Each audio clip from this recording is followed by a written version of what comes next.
Shalom saudara-saudara yang terkasih yang berada di mana saja.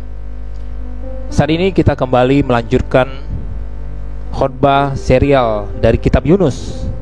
Dan pada saat ini kita masuk kepada Yunus pasal yang ketiga, di mana dalam pasal ini saya beri judul Tuhan Sang Pemberi Anugerah. Mari kita baca bersama-sama ayatnya. Yunus pasal 3 ayat 1 sampai yang ke-10. Demikian firman Tuhan. Datanglah firman Tuhan kepada Yunus untuk kedua kalinya demikian.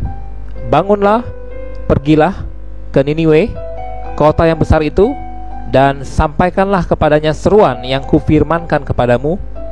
Bersiaplah Yunus lalu pergi ke Niniwe sesuai dengan firman Allah. Niniwe adalah sebuah kota yang mengagumkan besarnya, 3 hari perjalanan luasnya. Mulailah Yunus masuk ke dalam kota itu sehari perjalanan jauhnya, lalu berseru, 40 hari lagi maka Niniwe akan ditunggang balikan. Orang Niniwe percaya kepada Allah, lalu mereka mengumumkan puasa, dan mereka, baik orang dewasa maupun anak-anak, mengenakan kain kabung. Setelah sampai kabar itu kepada raja kota Niniwe, turunlah ia dari singgasananya, ditanggalkannya jubahnya, diselubungkannya kain kabung, lalu duduklah ia di abu. Lalu atas perintah raja dan para pembesarnya, orang memaklumkan dan mengatakan di Niniwe demikian, manusia dan ternak, lembu sapi dan kambing domba tidak boleh makan apa-apa, tidak boleh makan rumput, dan tidak boleh minum air. Haruslah semuanya, manusia dan ternak, berselubung kain kabung dan berseru dengan keras kepada Allah, serta haruslah masing-masing berbalik dari tingkah lakunya yang jahat dan dari kekerasan yang dilakukannya. Siapa tahu mungkin Allah akan berbalik dan menyesal serta berpaling dari murkanya yang bernyala-nyala itu, sehingga kita tidak binasa. Ayat 10, ketika Allah melihat perbuatan mereka itu, yakni bagaimana mereka berbalik dari tingkah lakunya yang jahat, maka menyesallah Allah karena malapetaka yang telah dirancangkannya terhadap mereka, dan ia pun tidak jadi melakukannya. Saudara-saudara yang terkasih, apa arti anugerah? Saya mengambil dari 2 pengertian. Yang pertama dari Kamus Besar Bahasa Indonesia, anugerah artinya pemberian atau ganjaran dari pihak atas, orang besar dan sebagainya, kepada pihak bawah, orang rendah dan sebagainya. Jadi ini tidak hanya berbicara tentang dalam pengertian rohani, tetapi pengertian secara umum, baik di tempat kerja, di perusahaan, atau di berbagai tempat lainnya, atasan dan bawahan. Sebuah pemberian hadiah dari atasan kepada bawahannya. Dan kemudian Kamus Besar Bahasa Indonesia juga memberikan pengertian karunia dari Tuhan. Nah, apa pengertian dari Alkitab sendiri? Kata anugerah berasal dari istilah karis yang diterjemahkan sebagai kasih karunia. Kata ini bermakna kemurahan hati Allah yang tidak pantas diterima oleh orang yang layak dihukum. Sesungguhnya kita tidak layak untuk menerima anugerah Allah, namun Tuhan memberikannya dengan murah hati. Tuhan memberikannya kepada kita karena kasih-Nya yang begitu berlimpah kepada setiap kita. Saudara-saudara, apa bukti bahwa Tuhan adalah pemberi anugerah? Seperti yang saya katakan tadi, sebuah kasih karunia, sebuah pemberian yang sebenarnya kita tidak pantas untuk menerimanya, tetapi Tuhan memberikannya oleh karena kasih-Nya. Nah, apa buktinya? Dari kisah ini, dari pasal ini, kita melihat yang pertama, Tuhan memberikan kesempatan kedua kepada Yunus. Kita tahu di pasal pertama Yunus menolak panggilan Tuhan, dia melarikan diri ke Tarsis. Dan di pasal yang kedua Tuhan memerintahkan ikan besar untuk menelan Yunus, dan Yunus berada di sana selama 3 hari 3 malam. Dia bertobat. Dan kemudian di pasal 3 kita lihat Tuhan memberikan kesempatan kedua kepada Yunus. Yunus 3 ayat 1 sampai 2, datanglah firman Tuhan kepada Yunus untuk kedua kalinya. Demikian, bangunlah, pergilah ke Niniwe, kota yang besar itu, dan sampaikanlah kepadanya seruan yang kufirmankan kepadamu. Jadi firman Tuhan datang kedua kalinya kepada Yunus. Nah, saudara-saudara, di sini kita melihat ada perbedaan. Walaupun perintahnya sama dari Tuhan dengan isinya yang sama, namun ada perbedaan. Di pasal 1 ayat 3, tetapi Yunus bersiap untuk melarikan diri ke Tarsis, jauh dari hadapan Tuhan. Di pasal 3 ayat 3, bersiaplah Yunus lalu pergi ke Niniwe sesuai dengan firman Allah. Di pasal 1 ayat 3, Yunus bersiap tapi untuk lari dari panggilan Tuhan, untuk pergi jauh dari hadapan Tuhan, dia pergi ke Tarsis.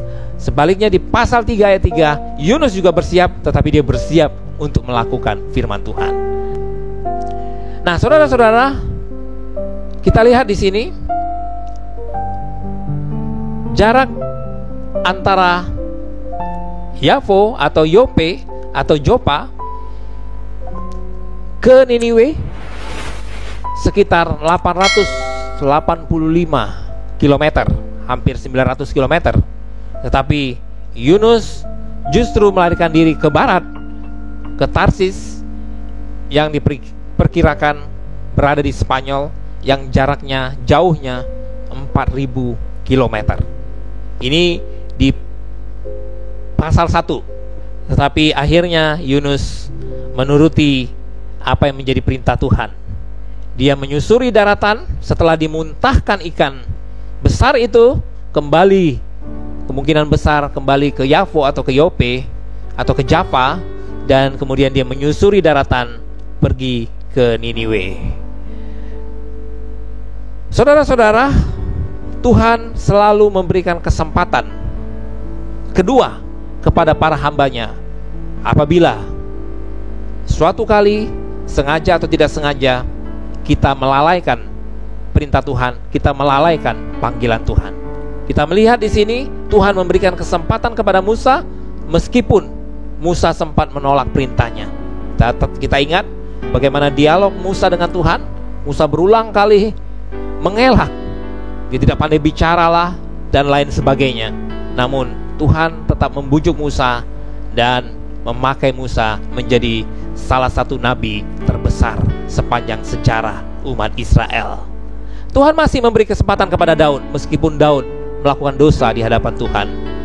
Dia berdosa bukan saja berzinah dengan istri orang, tetapi dia juga berkonspirasi dengan panglimanya untuk menempatkan Uria, suami dari wanita itu, Berseba, di garis paling depan supaya Uria mati. Tujuannya itu. Jadi dosa Daud berlipat kali ganda. Kalau dalam ilmu kepolisian, dia dikenakan pasal berlapis. Selain berzinah dengan istri orang, dia juga merancangkan pembunuhan kepada suami dari wanita yang dizinahinya itu. Tetapi saudara-saudara, pada saat Daud bertobat, pada saat Daud menyesali segala dosa-dosanya, Tuhan memberikan kesempatan kepada Daud. Bahkan Daud dipakai dengan lebih luar biasa lagi. Daud menjadi, boleh dikatakan, salah satu atau bahkan raja terbesar sepanjang sejarah umat Israel. Tuhan memberikan juga kesempatan kepada Petrus, meskipun Petrus menyangkal Tuhan sampai 3 kali. Saudara-saudara, ia menyangkal Tuhan sampai 3 kali, tetapi pada akhirnya Petrus dipakai sebagai pemimpin, sebagai soko guru murid-murid Tuhan, menjadi pemimpin terbesar dari gereja mula-mula. Saudara-saudaraku yang terkasih, bahkan Tuhan sempat pada saat Tuhan bangkit dari kematian, Tuhan bertemu dengan para murid dan Tuhan bertanya kepada Petrus sampai 3 kali. Saudara-saudara, meskipun ada tujuan dari pertanyaan itu sampai 3 kali, namun kalau kita paralelkan dengan ini, Petrus menyangkal sampai 3 kali, Petrus menanyakan kembali apakah Petrus mengasihi Tuhan sampai juga 3 kali. Saudara-saudara, ini artinya Tuhan masih memberikan kesempatan kepada Petrus, kepada setiap hamba-hambanya yang melalaikan, yang gagal untuk melakukan firman Tuhan. Saudara-saudara, kita bersyukur untuk hal ini, bahwa Tuhan memberikan anugerah. Yang sebenarnya kalau hamba Tuhan gagal, kalau anak Tuhan gagal untuk melakukan perintah Tuhan, melalaikan perintah Tuhan, kalau Tuhan adalah Allah bukan pemberi anugerah, maka kita akan langsung dihukum. Kita akan langsung mendapat sanksi. Namun puji Tuhan, Tuhan memberikan kesempatan. Ini sebagai bukti pertama bahwa Tuhan sang pemberi anugerah. Yang kedua, saudara-saudara, Tuhan mengampuni orang Niniwe. Ini bukti yang kedua. Dalam Yunus pasal 3 ayat 3-4, sini dikatakan Niniwe adalah sebuah kota yang mengagumkan besarnya, 3 hari perjalanan luasnya. Mulailah Yunus masuk ke dalam kota itu sehari perjalanan jauhnya, lalu berseru, 40 hari lagi maka Niniwe akan ditunggang balikan. Jadi Niniwe adalah kota besar pada zaman purbakala. Boleh dikatakan Niniwe bukan hanya kota metropolitan, tetapi juga kota megapolitan, kalau kita mau samakan dengan istilah zaman sekarang, saudara-saudara, ya. Alkitab katakan besarnya 3 hari perjalanan luasnya, saudara-saudara. Nah, setelah Yunus masuk ke dalam kota itu sehari perjalanan jauhnya, lalu kemudian dia berseru atau berkhotbah, 40 hari lagi maka Niniwe akan ditunggang balikan. Setelah dia masuk sehari perjalanan jauhnya, mungkin dia ada di pusat kota, dan kemudian dia berkhotbah. Saudara-saudara, hasilnya pasal 3 ayat 5-9, orang Niniwe bertobat. Mereka berseru kepada Tuhan, mereka menangis di hadapan Tuhan, mereka berpuasa, saudara-saudara, mengenakan kain kabung seperti tradisi-tradisi mereka pada saat mereka berpuasa. Itu mereka lakukan, saudaraku. Bukan hanya rakyatnya saja, tetapi juga rajanya. Saudara-saudara, kita perhatikan kembali ada perubahan pasal 2 dan pasal 3. Ya, kita sudah mendengar khotbah serial dari pasal yang kedua, yaitu pertobatan Nabi Yunus. Saudara perhatikan, terjadi transformasi di sini. Di pasal 2, Yunus 3 hari di perut ikan, saudara-saudara, ya. Di pasal 3, Yunus 3 hari di Niniwe. Saya ambil kesimpulan Yunus 3 hari di Niniwe dengan perhitungan saya bahwa dia mengelilingi seluruh kota. Dia pergi ke pusat kota, dia pergi ke utara, dia pergi ke selatan, dia pergi ke barat, dan dia pergi ke timur. Jadi kesimpulan saya, Yunus 3 hari di Niniwe. Kemudian di pasal 2, Yunus di perut ikan, Yunus berdoa memohon pengampunan Tuhan, berdoa memohon Tuhan melepaskan dia dari penderitaan yang dia alami pada saat dia berada di perut ikan. Kemudian 3 hari di Niniwe, Yunus berkhotbah. Di pasal 2 dia berdoa, bertobat. Di pasal 3 dia berkhotbah, menyampaikan seruan apa yang diperintahkan Tuhan kepadanya. Di pasal 2 di perut ikan, Yunus bertobat. Di pasal 3 di Niniwe, orang Niniwe yang bertobat. Saudara-saudaraku, sebelum kita membawa pertobatan jiwa-jiwa, terlebih dahulu kita mengalami pertobatan. Pasal 2 adalah hasil atau proses yang dialami oleh Yunus karena dia menolak perintah Tuhan. Pasal 3 adalah hasil yang dialami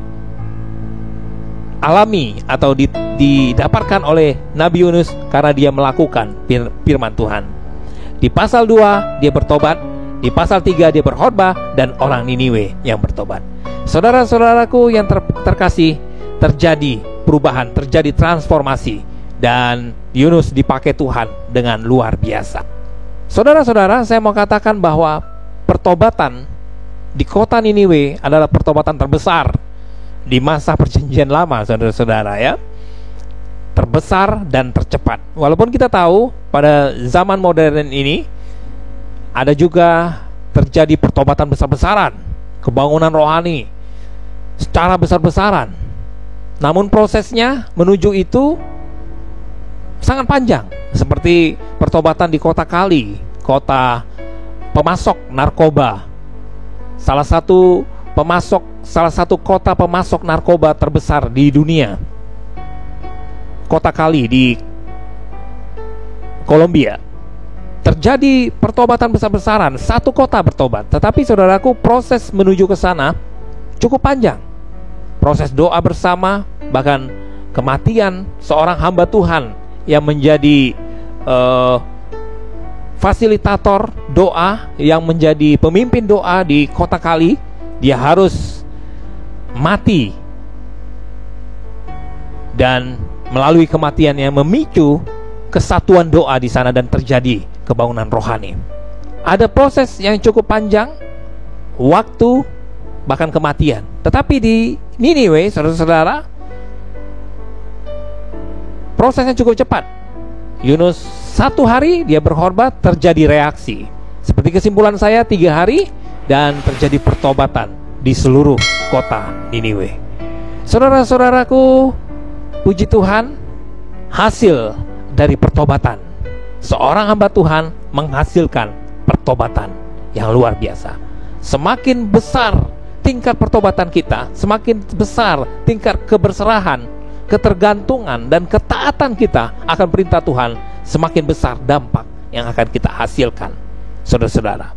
Dan kemudian di ayat 10, ketika Allah melihat perbuatan mereka itu, yakni bagaimana mereka berbalik dari tingkah laku yang jahat, maka menyesallah Allah karena malapetaka yang telah dirancangkannya terhadap mereka, dan ia pun tidak jadi melakukannya.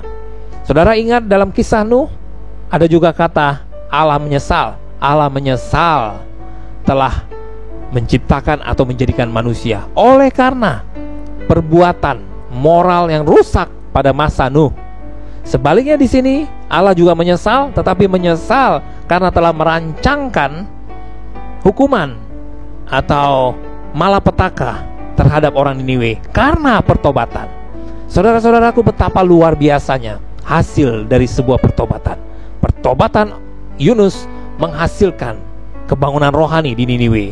Pertobatan orang-orang Niniwe menghasilkan pengampunan Allah, lawatan Allah bagi kota ini, sehingga terjadi transformasi besar-besaran di seluruh kota Niniwe. Kota yang terkenal kejam, kota yang merupakan ibu kota kerajaan Asyur, kota yang memiliki penduduk yang jahat, yang kejam, saudara-saudaraku. Tetapi Allah melawat, tetapi terjadi kebangunan rohani di sana, saudara-saudara yang terkasih.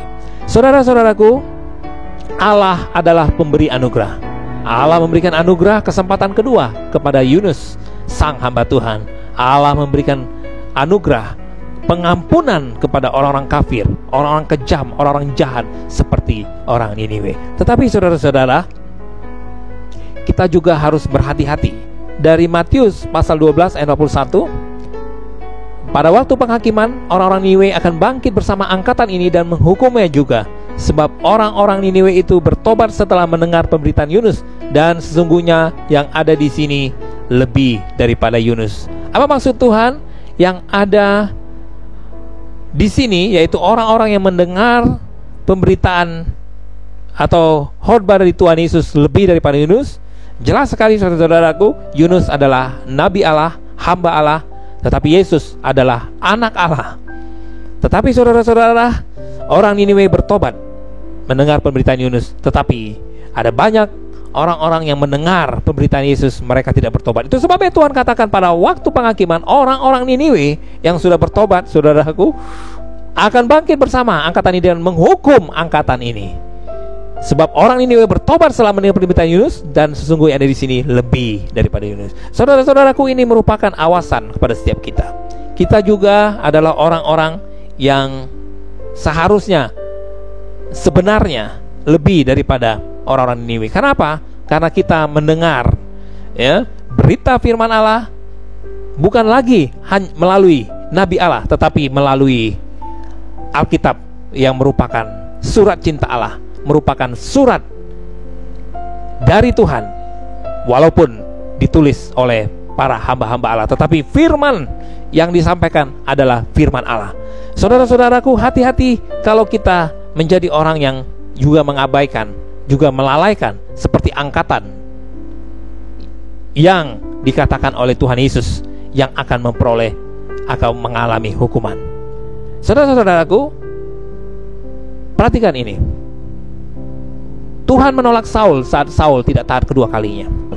Saul tidak taat kepada perintah Tuhan melalui Samuel. Ketidaktaatan yang pertama, Samuel berkata, saudara-saudara, bahwa Tuhan kecewa dengan Saul dan Tuhan sudah memilih seorang yang lain. Tetapi saudara-saudaraku, pada saat itu Tuhan masih memberi kesempatan, sehingga ada perintah yang kedua yang Tuhan berikan kembali kepada Samuel, dan kemudian dia tidak taat lagi, saudara-saudara, sehingga pada saat itu Samuel murka kepada Saul, dan kemudian selanjutnya Tuhan memerintahkan Samuel untuk mengurapi raja lain. Ada kesempatan sebenarnya yang diberikan kepada Saul, tetapi dia tidak taat untuk kedua kalinya, sehingga saudara-saudaraku yang terkasih, Saul ditolak. Artinya apa, saudaraku? Penerapannya pada setiap kita. Tuhan memang sang pemberi anugerah, baik kepada hambanya maupun kepada orang-orang yang tidak percaya. Namun, jikalau kita berulang kali kita menolak, kita melalaikan, kita mengabaikan, saudara, hati-hati. Ada batas dari kasih karunia Tuhan. Kapan batasnya? Saya tidak tahu, Tuhanlah yang tahu. Tetapi saya mau katakan, selagi masih ada kesempatan, pergunakan kesempatan itu sebaik-baiknya. Responi firman Tuhan, responi panggilan Tuhan, responi jamahan Tuhan. Lukas 13 ayat 8-9 katakan, jawab orang itu, Tuhan, biarkanlah dia tumbuh tahun ini lagi. Aku akan mencangkul tanah sekelilingnya dan memberi pupuk kepadanya. Mungkin tahun depan ia berbuah, jika tidak, tebanglah dia. Ini merupakan perumpamaan pohon ara yang tumbuh di kebun anggur, dan pohon ara itu tidak berbuah, tidak berbuah-buah. Dan pemilik kebun anggur itu katakan, tebanglah pohon ini. Tetapi pengurus kebun anggur itu katakan, biarkanlah dia tumbuh tahun ini lagi. Artinya berikanlah dia kesempatan. Dia akan mencangkul tanah sekelilingnya, memberikan pupuk, mengolahnya lagi. Mungkin dengan harapan si pengurus kebun anggur itu berharap bahwa tahun depan ia berbuah. Tetapi jika tidak berbuah juga, tebanglah dia. Saudara-saudaraku, saat ini adalah kesempatan yang Tuhan berikan untuk kita mulai menyadari keadaan kita, dan kita mulai berbuah bagi Tuhan. Kita mulai berbuat bagi Tuhan. Kita mulai bertobat jikalau kita melakukan kesalahan. Jika kita melalaikan panggilan Tuhan, kita bertobat dan kita responi panggilan itu.